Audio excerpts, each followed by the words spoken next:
Continuing to read from the text Communication in the Real World, an introduction to communication studies. This is chapter 3, section 3, using words well. I'm starting with the last page of the chapter on key takeaways. This chapter runs from pages 138 to 148.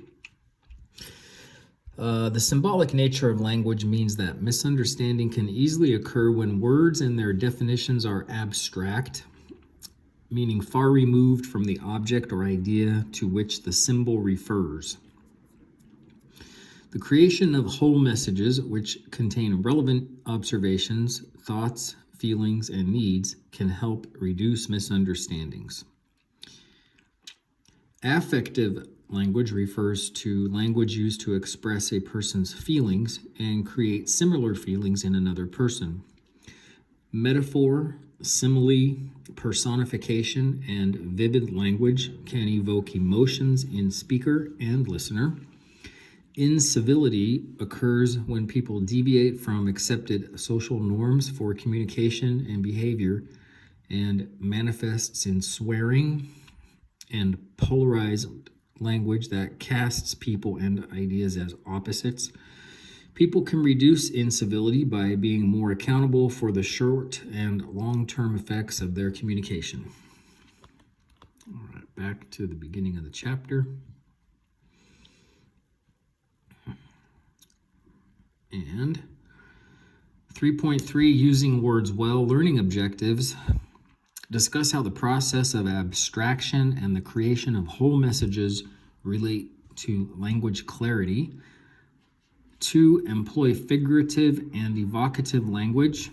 3, identify strategies for using language ethically. Have you ever gotten lost because someone gave you directions that didn't make sense to you? Have you ever puzzled over the instructions for how to put something like a bookshelf or grill together? When people don't use words well, there are consequences that range from mild annoyance to legal actions. When people do use words well, they can be inspiring and make us better people. In this section, we will learn how to use words well by using words clearly, using words affectively, and using words ethically. Using words clearly. The level of clarity with which we speak varies depending on whom we talk to, the situation we're in, and our own intentions and motives. We sometimes make a deliberate effort to speak as clearly as possible. We can indicate this concern for clarity non-verbally by slowing our rate and increasing our volume, or verbally by saying, frankly, or let me be clear. Sometimes it can be difficult to speak clearly.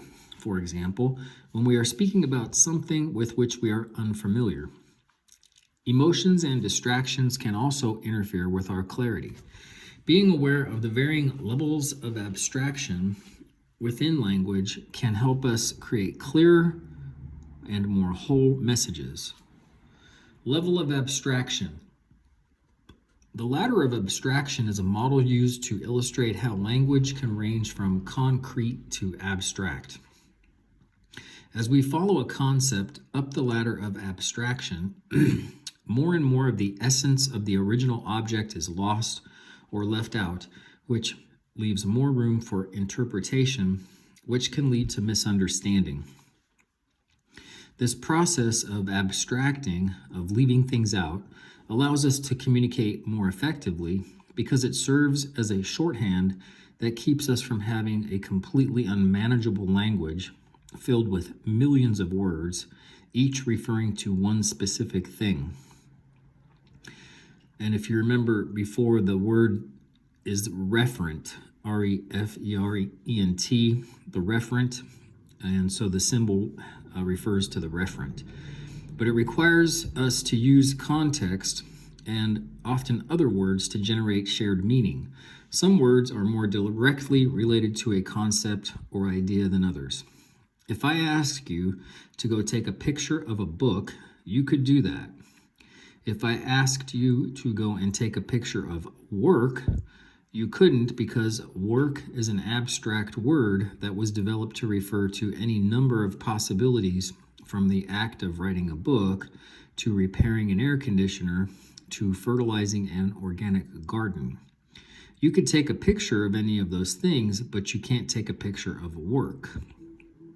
You could actually take a picture of somebody sitting and appearing to do nothing because they might just be thinking about something, and that could also be a picture of work. So there's a graph here that seems to want to go from the most abstract to the most concrete. So starting with the most abstract, the word wealth, a symbol that refers to prosperity, fortune, and success in relation to material goods or other life conditions. Asset, a symbol that recognizes the monetary worth of a possession, one of the meanings of asset. Livestock, a symbol that recognizes animals kept on farms or ranches. Cow, symbol that recognizes other bovine creatures. Bessie, symbol assigned to thing, allows us to communicate about it even when it is not present. Lastly, the most concrete is direct experience with sensory information about the thing that we will later call Bessie. You can see the semanticist S.I. Hayakawa's classic example of the abstraction ladder with Bessie the cow in the ladder of abstraction. At the lowest level, we have something that is very concrete. At this level, we are actually in the moment of experiencing the stimuli that is coming in through our senses. We perceive the actual thing, which is the cow, in front of us, either in person or as an image. This is concrete because it is unmediated, meaning it is actually the moment of experience. As we move up a level, we give the experience a name. We are looking at Bessie. So now instead of the direct experience with the thing in front of us, we have given the thing a name, which takes us one step away from the direct experience to the use of a more abstract symbol. Now we can talk and think about Bessie even when we aren't directly experiencing her. At the next level, the word cow now lumps Bessie in with other bovine creatures that share similar characteristics. As we go on up the ladder, cow becomes livestock, livestock becomes an asset, and then an asset becomes wealth.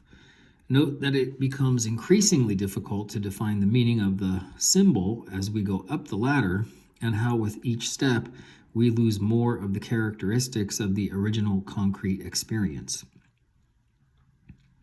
When shared reference are important, we should try to use language that is lower on the ladder of abstraction. Being intentionally concrete is useful when giving directions, for example, and can help prevent misunderstanding. Read that again. Being intentionally concrete is useful when giving directions, for example, and can help prevent misunderstanding. We sometimes intentionally use abstract language.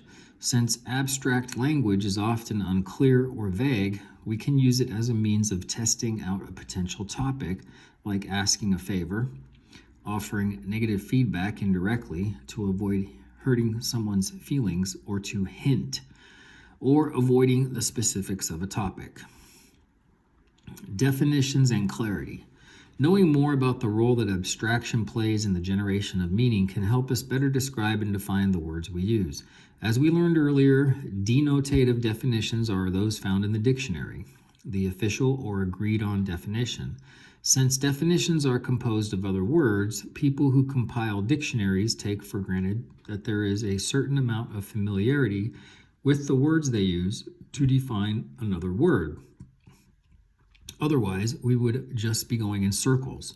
One challenge we face when defining words is our tendency to go up the ladder of abstraction rather than down.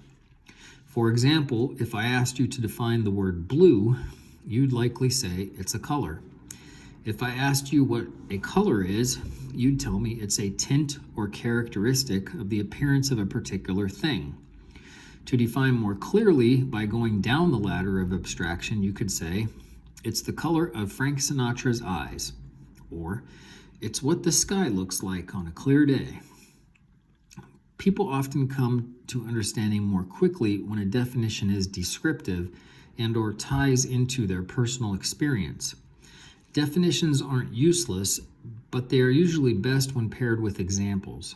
You'll notice that I include many key terms and definitions in this book, but knowing some of the challenges of generating meaning through language, I also include many examples and narratives that come from real life.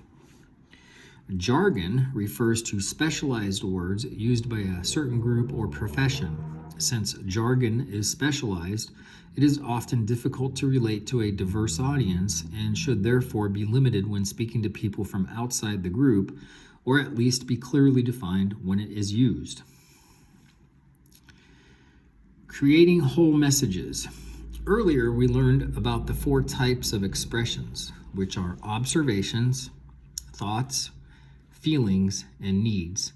Whole messages include all the relevant types of expressions needed to most effectively communicate in a given situation, including what you see, what you think, what you feel, and what you need. Partial messages are missing a relevant type of expression and can lead to misunderstanding and conflict. Whole messages help keep lines of communication open, which can help build solid relationships. On the other hand, people can often figure out a message is partial even if they can't readily identify what is left out. For example, if Roscoe says to Rachel, "I don't trust Bob anymore," Rachel may be turned off or angered by Roscoe's conclusion, an expression of thought about their mutual friend. However, if Roscoe recounted his observation of Bob's behavior, how that behavior made him feel, and what he needs from Rachel in this situation, she will be better able to respond. While partial messages lack relevant expressions needed to clearly communicate, contaminated messages include mixed or misleading expressions. For example, if Alyssa says to her college-age daughter, "It looks like you wasted another semester," she has contaminated observations, feelings, and thoughts. Although the message appears to be an observation, there are underlying messages that are better brought to the surface. To decontaminate her message and make it more whole and less alienating, Alyssa could more clearly express herself by saying, "Your dad and I talked, and he said you told him you failed your sociology class and are thinking about changing your major." That's an observation. "I think you're hurting your chances of graduating on time and getting started on your career." That's a thought. "I feel anxious because you and I are both taking out loans to pay for your education." That's a feeling. Messages in which needs are contaminated with observations or feelings can be confusing. For example, if Shay says to Dusty, "You're so lucky that you don't have to worry about losing your scholarship over this stupid biology final," it seems like he's expressing an observation, but it's really a thought with an underlying feeling and need. To make the message more whole, Shay could bring the need and feeling to the surface. "I noticed you did really well on the last exam in our biology class," observation. "I'm really stressed about the exam next week and the possibility of losing my scholarship if I fail." That's a feeling. It's actually really a thought mixed with a feeling. "Would you be willing to put together a study group with me?" That's a need. More clarity in language is important, but as we already know, communication isn't just about exchanging information. The words we use also influence our emotions and relationships.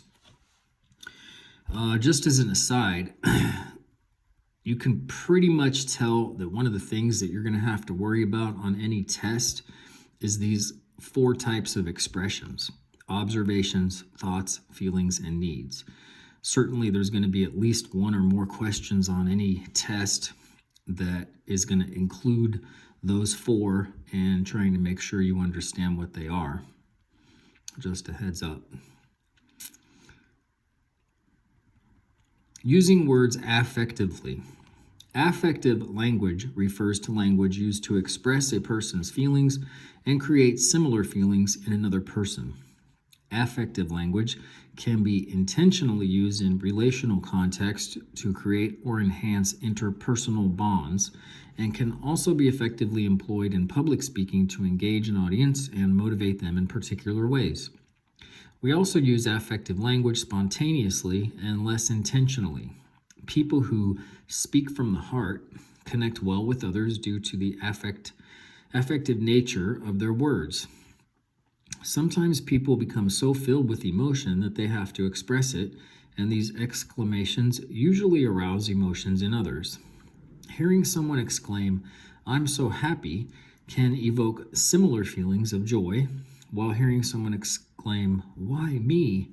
while sobbing conjures up similar feelings of sadness and frustration. There are also specific linguistic devices that facilitate affective communication. So you can see that this text is really designed to start teaching people what types of things they're going to need to consider in putting together an effective speech or an effective presentation. Figurative language. When people say something is a figure of speech, they're referring to a word or phrase that deviates from expectations in some way in meaning or usage. Figurative language is the result of breaking semantic rules, but in a way that typically enhances meaning or understanding rather than diminishes it. To understand figurative language, a person has to be familiar with the semantic rules of the language and also with social norms and patterns within a cultural and or language group, which makes it difficult for non-native speakers to grasp.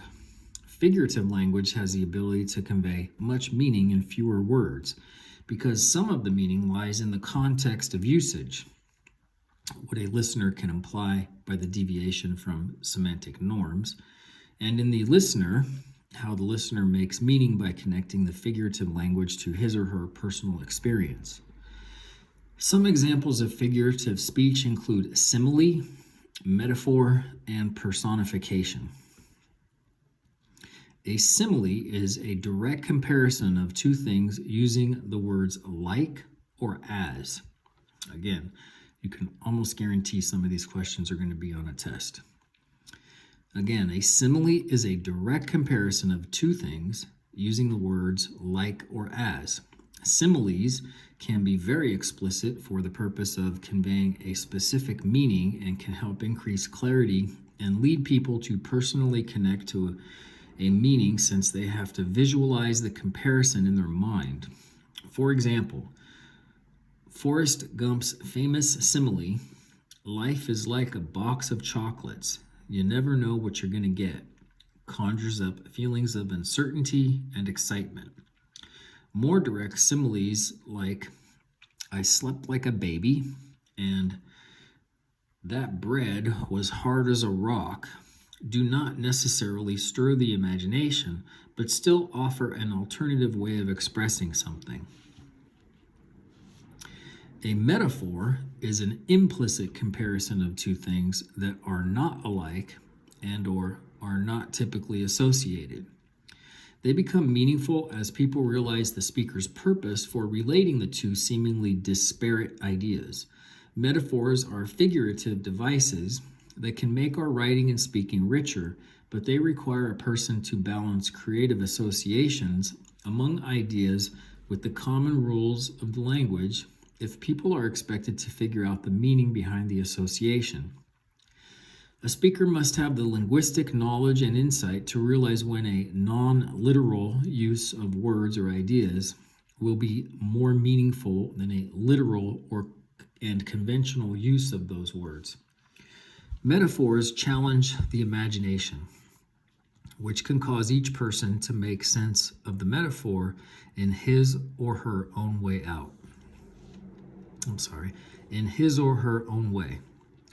In 1946, just after World War II ended, Winston Churchill stated the following in a speech: "An iron curtain has descended across the continent of Europe." Even though people knew there was no literal heavy metal curtain that had been lowered over Europe, the concepts of iron being strong and impenetrable and curtains being a divider combined to create a stirring and powerful image of a continent divided by the dark events of the previous years. Some communication scholars argue that metaphors serve a much larger purpose and function to structure our human thought processes. The metaphor, time is money, doesn't just represent an imaginative connection, it shapes our social realities. We engage in specific actions that save time, spend time, or waste time because we have been socialized to see time as a resource. Many metaphors spring from our everyday experiences. For example, many objects have been implicitly compared to human body parts. For example, we say a clock has hands and a face. Personification refers to the attribution of human qualities or characteristics of other living things to non-human objects or abstract concepts.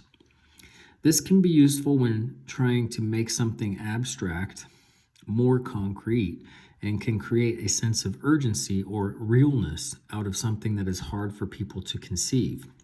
Personification has been used successfully in public awareness campaigns because it allows people to identify with something they think might not be relevant to them, as you can see in the following examples. Quote, human papillomavirus, HPV, is a sleeping enemy that lives in many people and will one day wake up and demand your attention if you do not address it now. Here's another example. Crystal meth is the grammar here is not right. Crystal meth is stalking your children, whether you see it or not.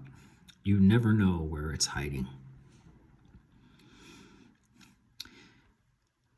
Evocative language. Vivid language captures people's attention and their imagination by conveying emotions and action. Think of the array of mental images that a poem or a well-told story from a friend can conjure up. Evocative language can also lead us to have physical reactions. Words like shiver and heartbroken can lead people to remember previous physical sensations related to the word. As a speaker, there may be times when evoking a positive or negative reaction could be beneficial. Evoking a sense of calm could help you talk a friend through troubling health news. Evoking a sense of agitation and anger could help you motivate an audience to action. When we are conversing with a friend or speaking to an audience, we are primarily engaging others' visual and auditory senses. Evocative language can help your conversational partner or audience members feel, smell, or taste something, as well as hear it and see it.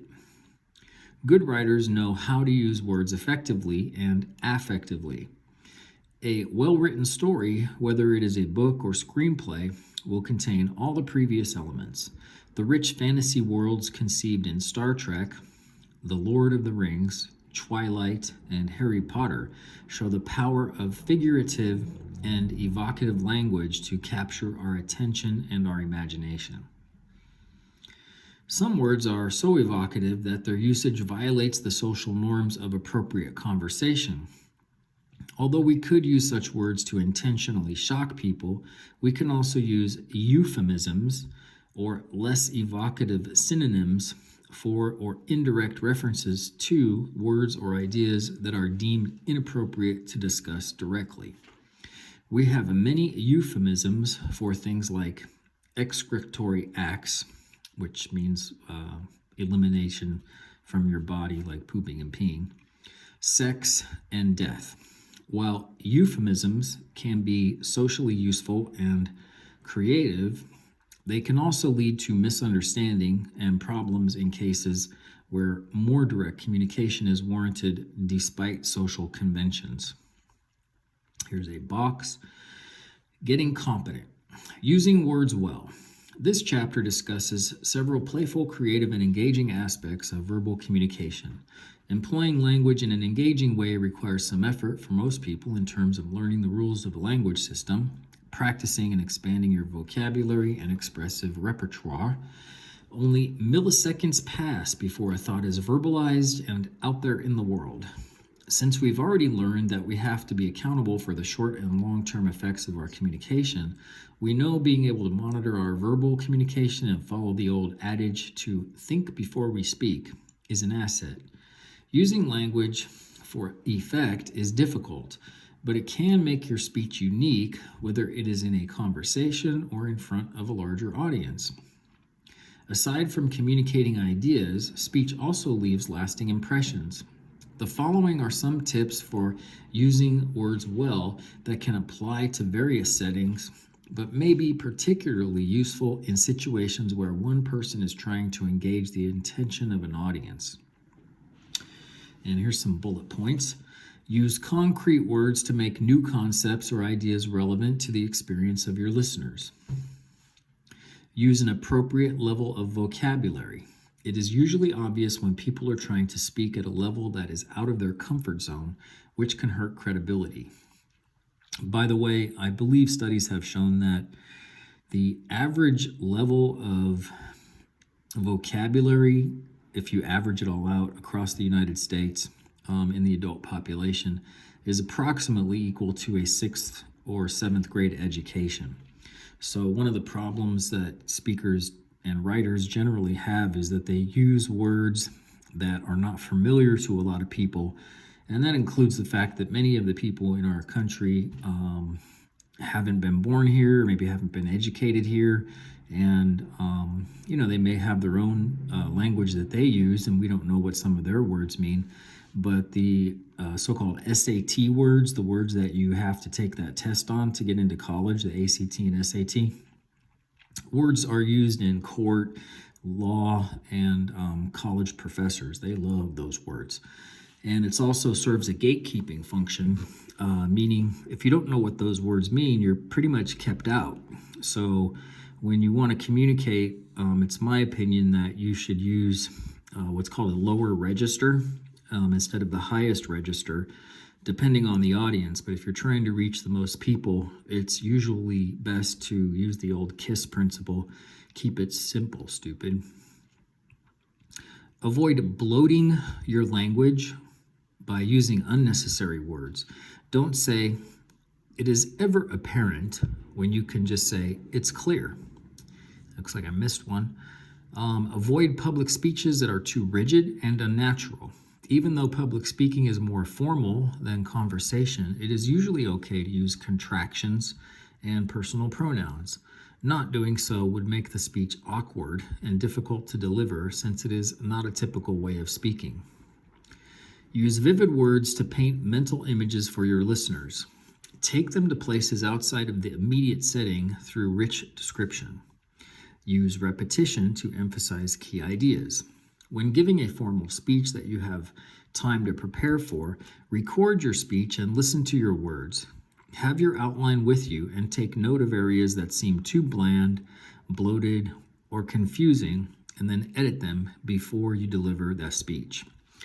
Another thing that I would recommend you do is when you write out your speech, make sure you read it, because it might sound good in your head and it might be easy for you to read it and imagine yourself saying it, but then when you actually try to give that speech, it sounds awkward. So just trying to actually say it and take breaks and pauses and think about when you're going to take a breath so that your speech sounds natural. I'm sure they'll get to that later in the book, but you just want it to sound natural, like you're actually speaking to people. And you want to slow down. One more trick that I'd recommend is you're speaking and you know what you're going to say. So it's easy for you to speak quickly and deliver your speech quickly, but your listener is listening and they've never heard what you're going to say before, and they need time to absorb it. So you may feel like you're taking an especially long break, but to the listeners, it might be very appropriate so that they can have time to absorb what you're saying. Using words ethically.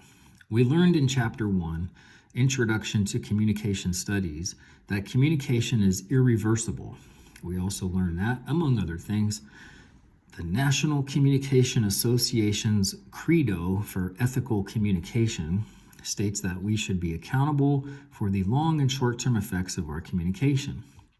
The way we talk, the words we choose to use, and the actions we take after we are done speaking are all important aspects of communication ethics. Earlier, we learned that language is performative, meaning that it can exceed the exchange of information and actually perform certain actions. Knowing that language can have real effects for people increases our need to be aware of the ethical implications of what we say. Hate speech and bias are important aspects of communication ethics that will be discussed more in section 3.4, Language, Society, and Culture, on language and culture. In this section, we will focus on civility and accountability. Civility. Our strong emotions regarding our own beliefs, attitudes, and values can sometimes lead to incivility in our verbal communication.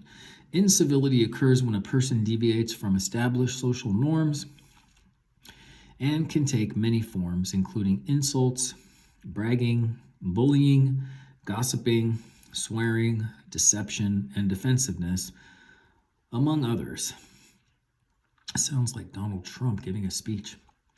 Some people lament that we live in a time when civility is diminishing, but since standards and expectations for what is considered civil communication have changed over time, this isn't the only time such claims have been made. As individualism and affluence have increased in many societies, so have the number of idiosyncratic identities that people feel they have the right to express. These increases could contribute to the impression that society is becoming less civil, when in fact it is just becoming different. As we learned in our section on perception and personality, we tend to assume other people are like us, and we may be disappointed or offended when we realize they are not. Cultural changes have probably contributed to making people less willing to engage in self-restraint, which again would be seen as uncivil by people who prefer a more restrained and self-controlled expression. Some journalists, media commentators, and scholars have argued that the flaming that happens on comment sections of website and blogs is a typical or a type of verbal incivility that presents a threat to our democracy. I've not heard that word flaming before. Other scholars of communication and democracy have not as readily labeled such communication uncivil. It has long been argued that civility is important for the functioning and growth of a democracy. But in the new digital age of democracy, where technologies like Twitter and Facebook have started democratic revolutions, some argue that the internet and other news media have open spaces in which people can engage in cyber activism and express marginal viewpoints that may otherwise not be heard. In any case, researchers have identified several aspects of language use online that are typically viewed as negative: name calling, character assassination, and the use of obscene language. So what contributes to such uncivil behavior, online and offline? The following are some common individual and situational influences that may lead to breaches of civility. Individual differences. Some people differ in their interpretations of civility in various settings, and some people have personality traits that may lead to actions deemed uncivil on a more regular basis. By the way, in the field of psychology, there's an entire sub-branch in that field known as individual differences. It's something that you can dedicate your entire career to. Ignorance. In some cases, especially in novel situations involving uncertainty, people may not know what social norms and expectations are. Lack of skill. Even when we know how to behave, we may not be able to do it. Such frustrations may lead a person to revert to undesirable behavior, such as engaging in personal attacks during a conflict because they don't know what else to do. Lapse of control. Self-control is not an unlimited resource. Even when people know how to behave and have the skill to respond to a situation appropriately, they may not do so. Even people who are careful to monitor their behavior have occasional slip-ups. Negative intent.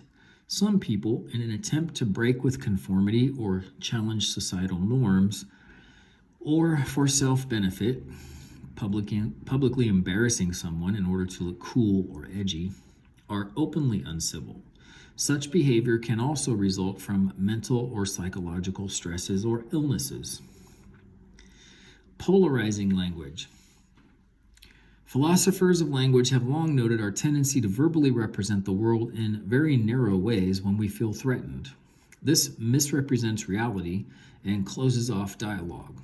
Although in our everyday talk we describe things in nuanced and measured ways, quarrels and controversies often narrow our vision, which is reflected in our vocabulary. In order to maintain a civil discourse in which people interact ethically and competently, it has been suggested that we keep an open mind and an open vocabulary. One feature of communicative incivility is polarizing language, which refers to language that presents people, ideas, or situations as polar opposites. Such language exaggerates differences and overgeneralizes. Things aren't simply black or white, right or wrong, or good or bad. Being able to only see two values and clearly accepting one and rejecting another doesn't indicate sophisticated or critical thinking. We don't have to accept every viewpoint as right and valid, and we can still hold strongly to our own beliefs and defend them without ignoring other possibilities or rejecting or alienating others. A citizen who says all cops are corrupt is just as wrong as the cop who says all drug users are scum. In avoiding polarizing language, we keep a more open mind, which may lead us to learn something new. A citizen may have a personal story about a negative encounter with a police officer that could enlighten us on his or her perspective, but the statement also falsely overgeneralizes that experience.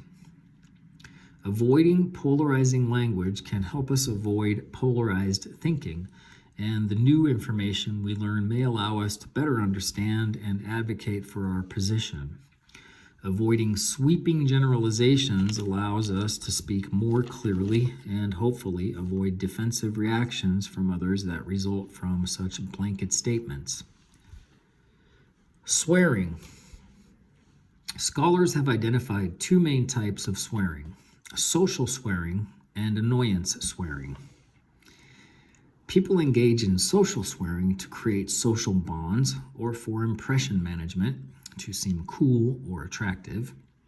This type of swearing is typically viewed as male-dominated, but some research studies have shown that the differences in frequency and use of swearing by men and women aren't as vast as perceived. Nevertheless, there is generally more of a social taboo against women swearing than men, but as you already know, communication is contextual. Annoyance swearing provides a sense of relief as people use it to manage stress and tension, which can be a preferred alternative to physical aggression. In some cases, swearing can be cathartic, allowing a person to release emotions that might otherwise lead to a more aggressive or violent action. In the past few decades, the amount of profanity used in regular conversation and on television shows and movies has increased. This rise has been connected to a variety of factors, including increasing social informality since the 1960s and a decrease in the centrality of traditional conservative religious views in many Western cultures. As a result of these changes, the shock value that swearing once had is lessening, and this desensitization has contributed to its spread. You have probably even noticed in your lifetime that the amount of swearing on television has increased.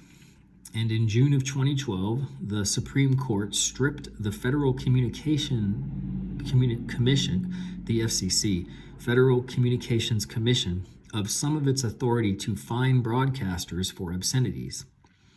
There has also been a reaction or backlash to this spread, which is most publicly evidenced by the website, book, and other materials produced by the Cuss Control Academy. Although swearing is often viewed as negative and uncivil, some scholars argue for its positive effects. Specifically, swearing can help people to better express their feelings and to develop social bonds. In fact, swearing is typically associated more with the emotional part of the brain than the verbal part of the brain, as evidenced by people who suffer trauma to the verbal part of their brain and lose all other language function but are still able to swear. I want to comment on a comedy routine done by a comedian called George Carlin. He had a routine called the 7 words. I think it was called the 7 words. And basically there were these 7 words that you were not legally allowed to say on television. I could say exactly what all 7 of them are, and it would not be appropriate at this point in time for me to say them.